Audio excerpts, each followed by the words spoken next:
আর মাত্র কয়েক ঘন্টা পরে সমস্ত দেশে রাজযাত্রার আনন্দ ভরে উঠবে ভক্ত সমাগমে।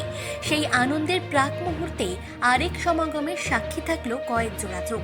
13ই নভেম্বর সকাল থেকে রাজ্যের নানান প্রান্ত থেকে বহু ভক্তের সমাগম হতে থাকলো বেহালা মিল্টনের চৈতন্য আশ্রমে।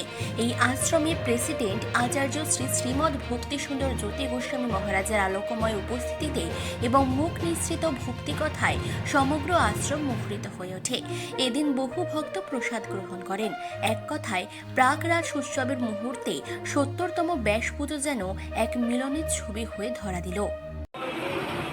উপনিষদের কথা তদ বিজ্ঞানার্থম কি বলছেন? বিজ্ঞান লাভের জন্য আমরা গুরু নিয়ে হাজির হতাম। কি নিয়ে?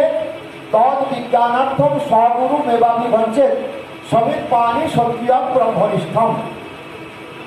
সবিত হস্তে তখনকার দিনে কি ছিল? আপনারা ভিতরে এসে বসুন, জায়গা আছে। তখনকার দিনে কি ছিল? যজ্ঞের কাষ্ঠ, যজ্ঞের ঘি ইত্যাদি ইত্যাদি যজ্ঞের উপকরণ সমূহ নিয়ে গুরুর কাছে ছাত্রগণ হাজির হতেন। আমার নাম প্রতীক পাবন মণ্ডল। আমি এসেছি হাওড়া জেলার 58 গেট থেকে। আমি গুরু মহারাজের শিষ্য। গুরু মহারাজের নাম হচ্ছেন পরিব্রাজক আচার্যবর্য জ্যোতি গোস্বামী শ্রেষ্ঠ শিশুমদ ভক্তি সুন্দর জ্যোতি গোস্বামী মহারাজ। আজকে ওনার শুভ ৭০তম আয়ুর্ভাব তিথি পূজা। সেই উপলক্ষে আমরা আজকে জমাসমিত হয়েছি সকলে মিলে সেই মহারাজের তিথি পূজাতে। এই হিসেবে আমরা এসেছি 58 গেট থেকে।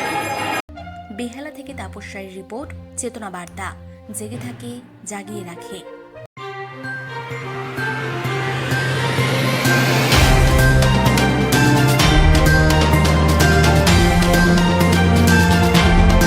চেতনা বার্তা, জেগে থাকে, জাগিয়ে রাখে।